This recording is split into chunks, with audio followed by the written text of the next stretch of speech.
And so what I found is, as a rep company, we're more than just that relationship to the customer. We have to be a marketing arm for them as well. And, when we begin those relationships with customers, or with principals, we try to understand that, because that, relates to the amount of work that we got to do for that principal to market their product. What will you do to unlock innovation?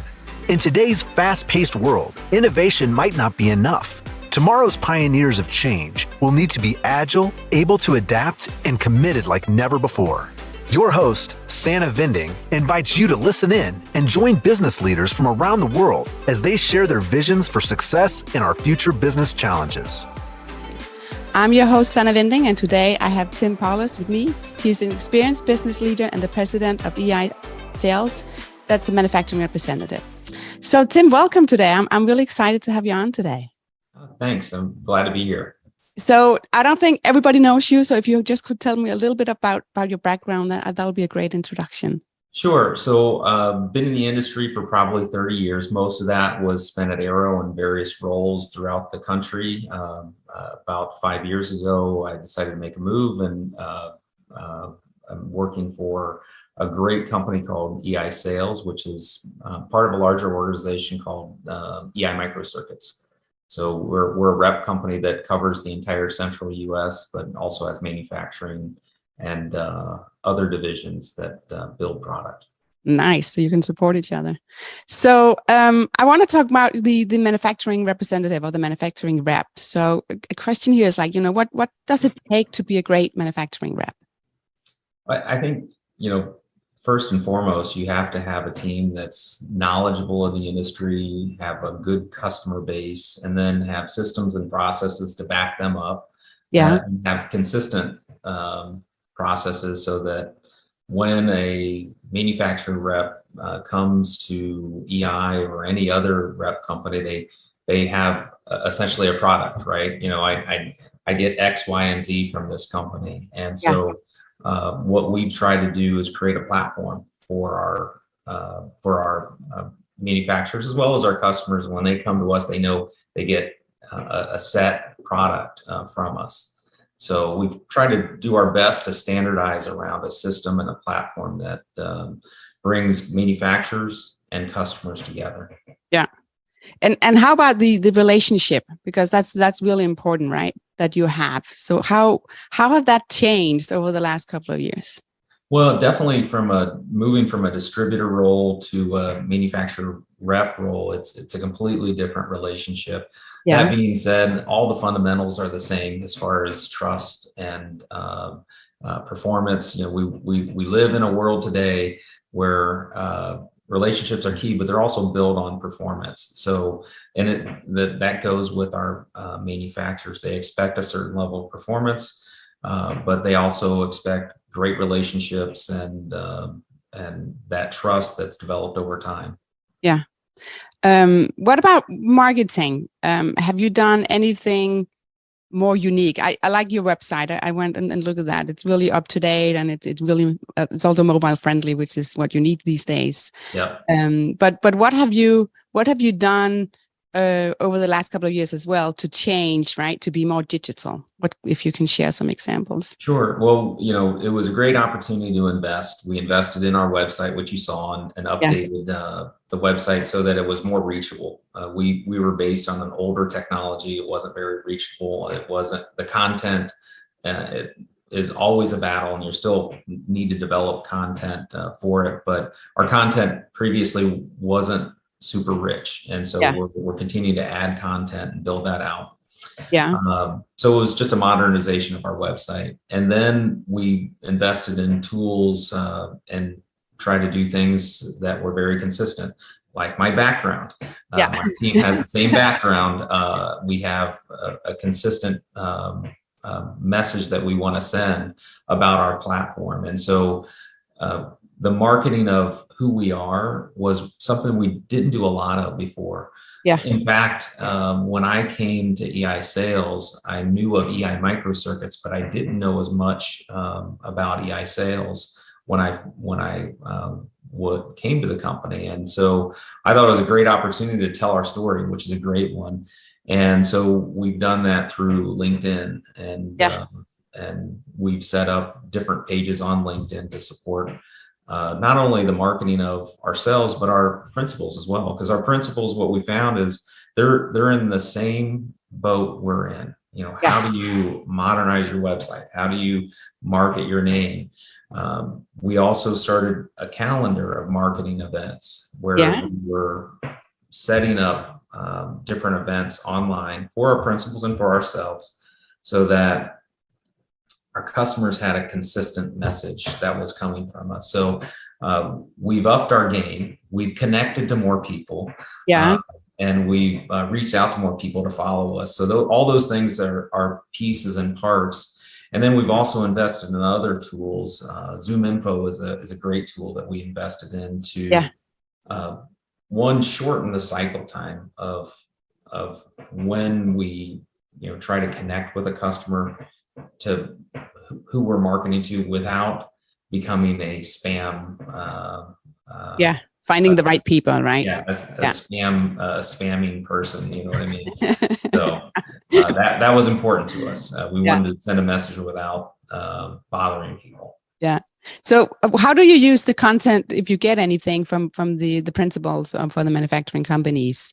Do you ask for something, or is it them actually sharing with you and then you get creative and then share it on your platforms? That's a great question. So it depends.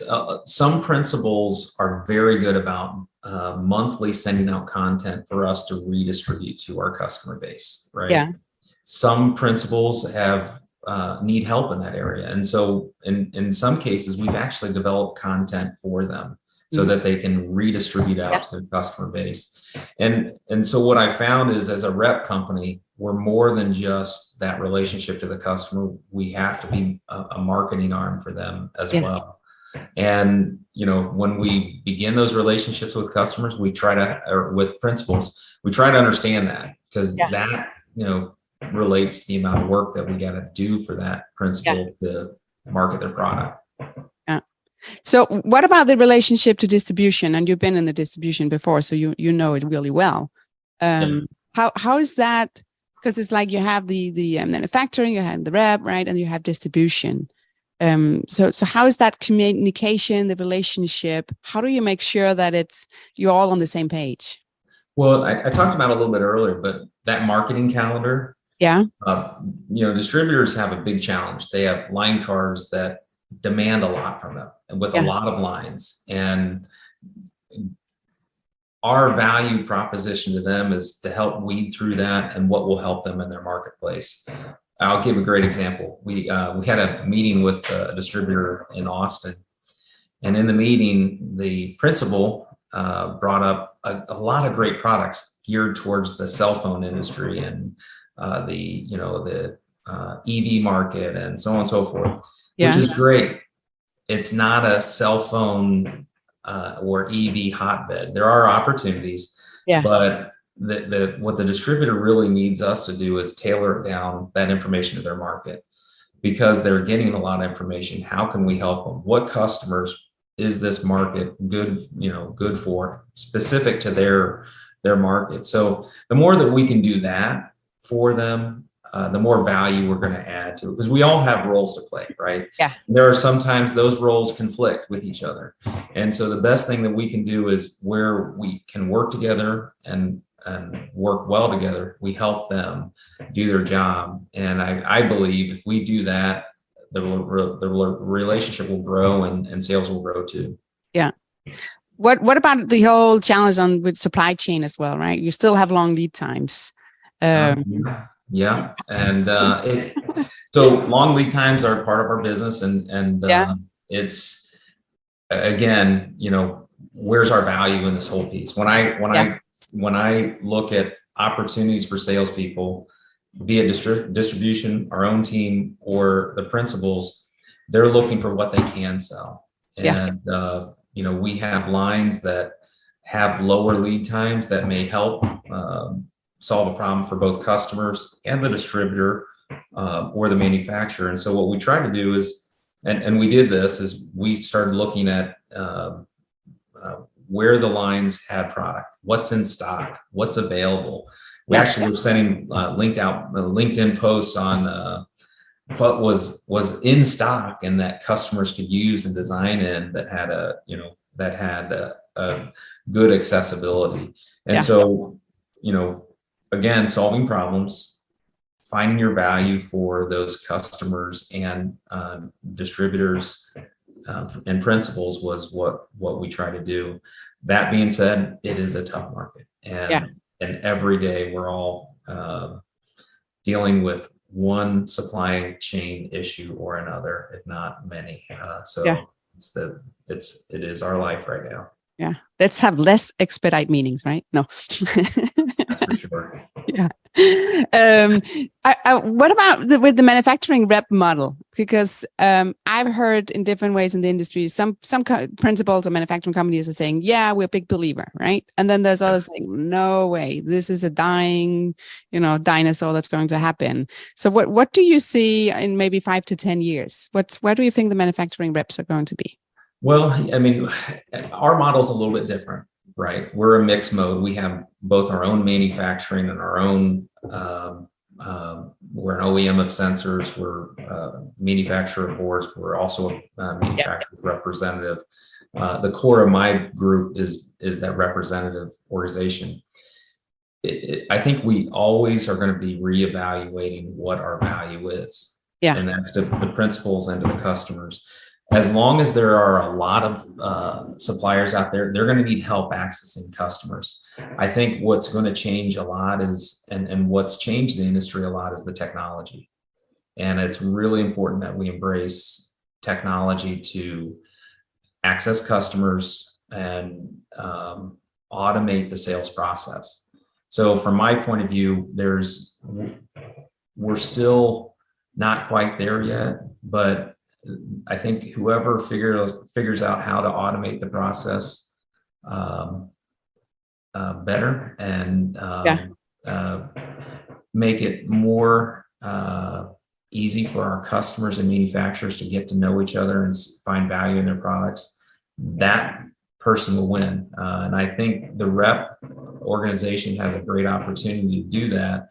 But we need to embrace the technology as fast as our manufacturers are as well. And the manufacturers in many cases are doing that. Yeah. And then there's concern about, I think the term is disintermediation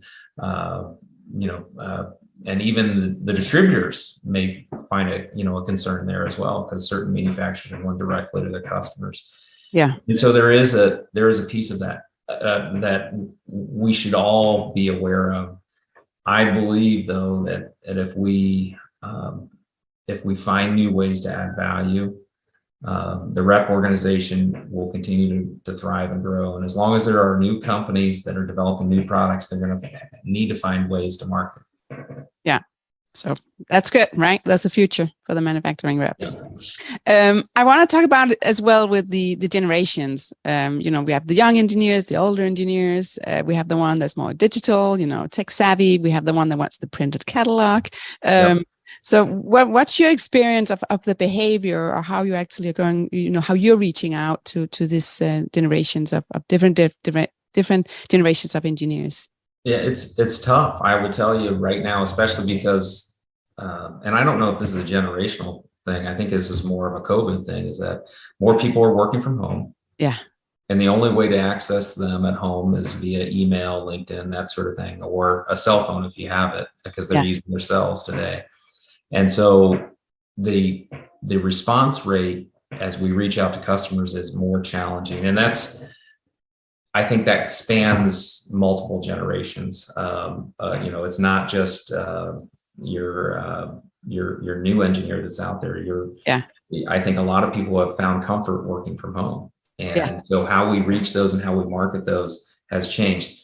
Zoom Info has helped us tremendously. It shortens that cycle time of who we're trying to access and who we're trying to get to. Yeah. That's been beneficial for us, but that is just a tool. It does not make the sale. And I've mentioned that multiple times to my team. It is not a sale it is a tool to get us to. It gives you the foot in, right? Or it gives you a lead. It doesn't give you the opportunity to sell, right? That's right. Yeah, that's right. And so, you know, how we reach out to those engineers, they do have different needs that I found. You know, younger engineers, you know, need more help and need more hand holding. Yeah. And so there's an opportunity there where we can bring in resources, technical resources, to help them get what they need to get their job done. Yeah. And accessing them is a little bit tougher. I will say that's a challenge at times, but when you build that relationship, and that relationship is based on, again, what I said before, is performance, helping them, doing things for them that will get their job done, then I think that spans generations. As you deal with your more seasoned engineers, they just need to find what it is that they need to find to get their job done. So speed is important with all of this, and good data is important, which means good websites, product availability, having, you know, the data when they need it. Yeah. And the toughest part of all of this is, you know, providing it exactly when they need it, finding out when that lightning strikes, being able to be there. And that's where I think technology will help us down the road. Yeah. Yeah. And you're saying no matter then if it's a younger engineer, more seasoned engineer, right? For you, if you can get that engineer to shine in the company, right? That's the value you're bringing. And then you shine as well together with them. Yeah. That's right. So what kind of information do you send or do you share? So is it to link to the website, to the manufacturing? Is it brochures, maybe PDF, or is it video? You know, is it a little bit of everything, or is that one of them that you can see is giving more traction? I would say it's a little bit of everything. Video is important, and it's driving more activity than other forms of data. But it is a struggle, and I can tell you, we've spent a lot of money on SEO on some of our website properties, and got very little result out of it. And it was based on the type of content we were putting in there. It's an expensive venture. I mean, it's not an easy thing, but videos are one area where we see growth, and that does help us out quite a bit.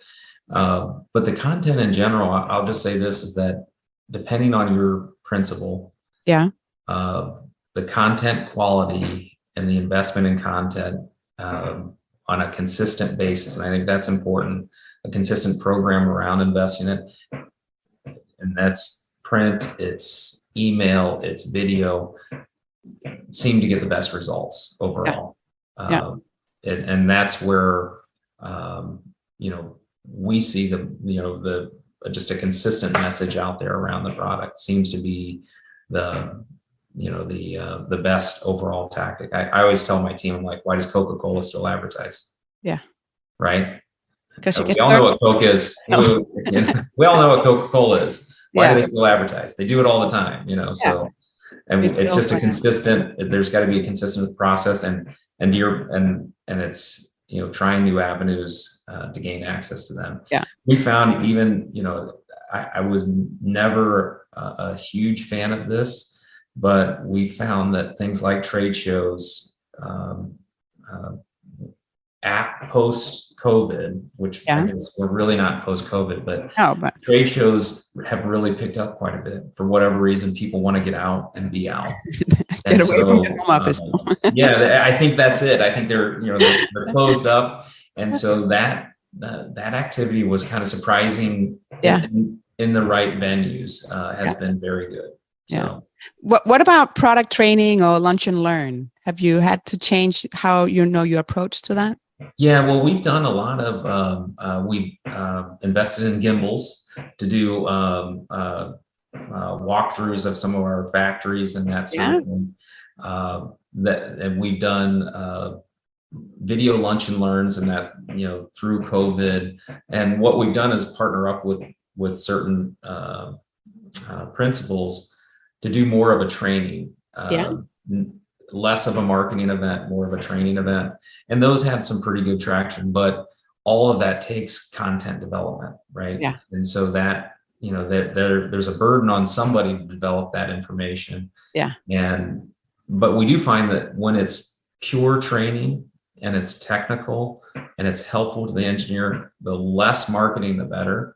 Yeah. The more technical training and product that that company sells woven in there seems to have the biggest appeal. Yeah, because it brings value, right? It's informational, Right. educational, and it brings value to that engineer. Sure. And the more you do that, as you're saying, right, like Coca-Cola, right? But it's your branding. The more you show that you're there, maybe they don't need you that week, but maybe they need you in 3 weeks. So if you show up every week with good content, you will be on their mind, right? That's right. That's right. Yeah. Cool. So, and I'm sure you're facing this as well, because I heard that with some manufacturing reps are saying, oh yeah, going to the office, right? And then suddenly there's only half the engineers because half of them are working at home and then half of them are there. So how do you plan? Is it all virtual now when you're doing these kind of events, or do you drive longer and saying, hey, it's really important. Actually, I just have lunch with this engineer. So I'm instead of just going 15 minutes to the office, now I need to take a drive an hour because I'm going to, not into their home, right? But close to their home. Well, I've seen the activity in face-to-face visits increase across the team. They're out making calls now. Customers are busy. There's a few that are still held back, but they're either meeting them at their facility.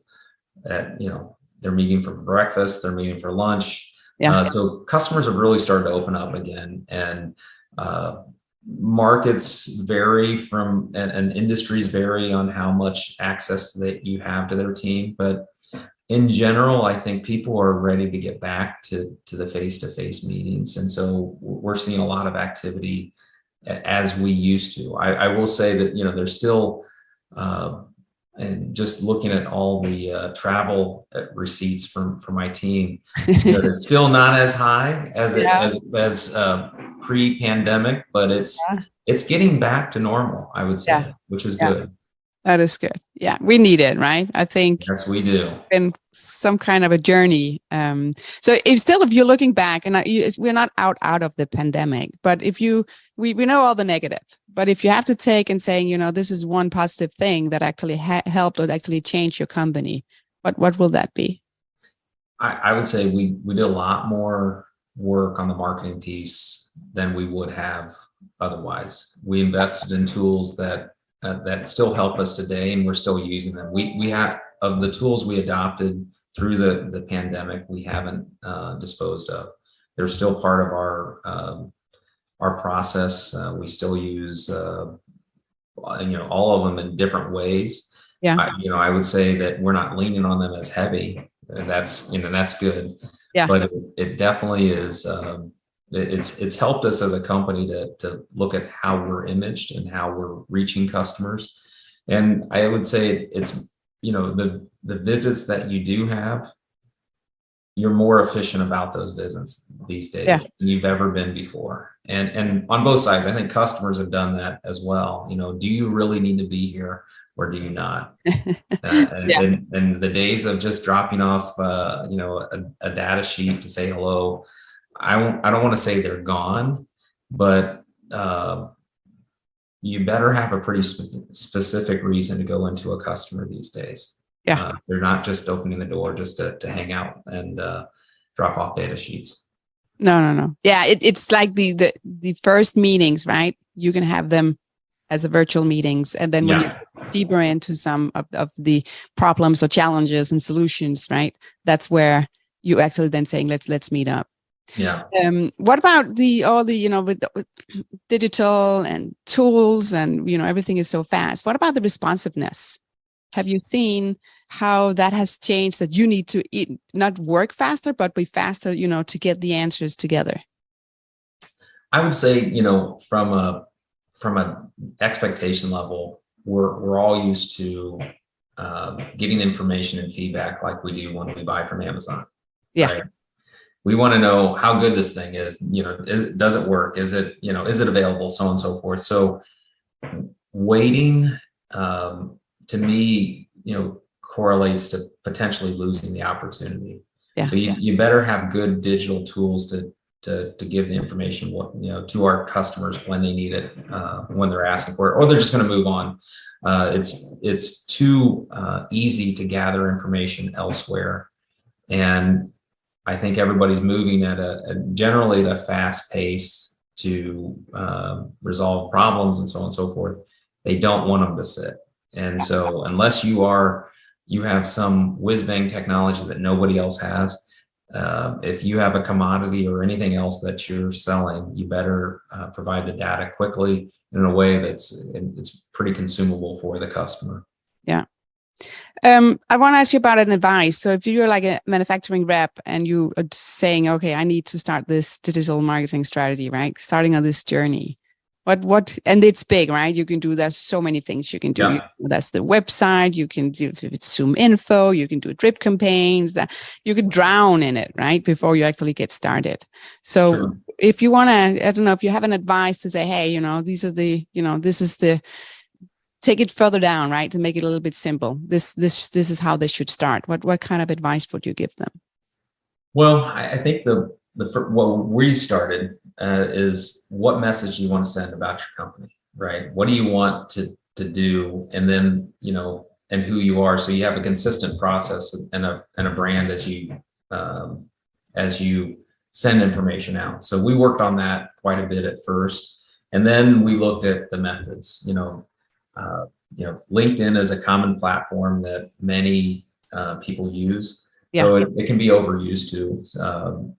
How do you want to position things on LinkedIn? Do you have a company page, or is it just individual pages? There's certain things like that the basics of just how people access it. And I think LinkedIn's one that people access information on a day-to-day basis, but it's not, it's not the end all to where you're going. And then we use tools like Constant Contact. We use Zoom Info. Yeah.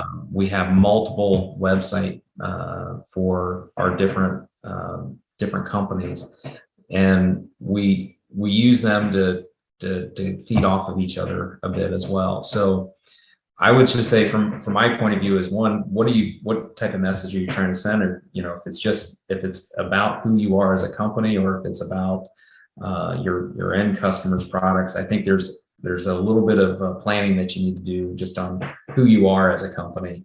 And then next is, start to look at the methods of delivery, where your customers are at, how they access data, and, what brings value to them. Because in the end, if you're sending information out and it's spam, or if it's, you're inundating people with information that they don't want, they're going to turn you off and tune you out. And, so we try to be very specific and narrow down our message to certain people, and that takes technology, and it takes time and effort to do that as well. But I think the return is a lot better when you do that. Yeah, no, I agree. So if any listener wants to reach out to you, how can they connect with you? The best way to reach me is via email. Just send me an email at Tim Paulus, TIMPAULUS @eisales.com is the best way to get a hold of me. And if you have any questions, or if I can help anybody, I'd be more than glad to. Awesome. And I'll put the email as well in the show notes, and also on the episode page on mindinnovation.com. So Tim, thank you so much. This was great to learn about, how much you've done. And I think you've succeeded a lot. Just to hear, all the tools you're using. I'm like getting proud of you guys. This is just well, thank you. No, we're trying hard. Keep doing it. Add videos as well. I think that's your next step, right? Yes, absolutely. Oh, okay. Thank you. All right. Take care. Bye now. If you like Mind Innovation, don't forget to subscribe, rate, and share the show wherever you get your podcast. You can follow Sannah Vinding and Mind Innovation on Instagram, LinkedIn, and YouTube. And make sure to check out mindinnovation.com. Stay curious and keep learning. See you next time.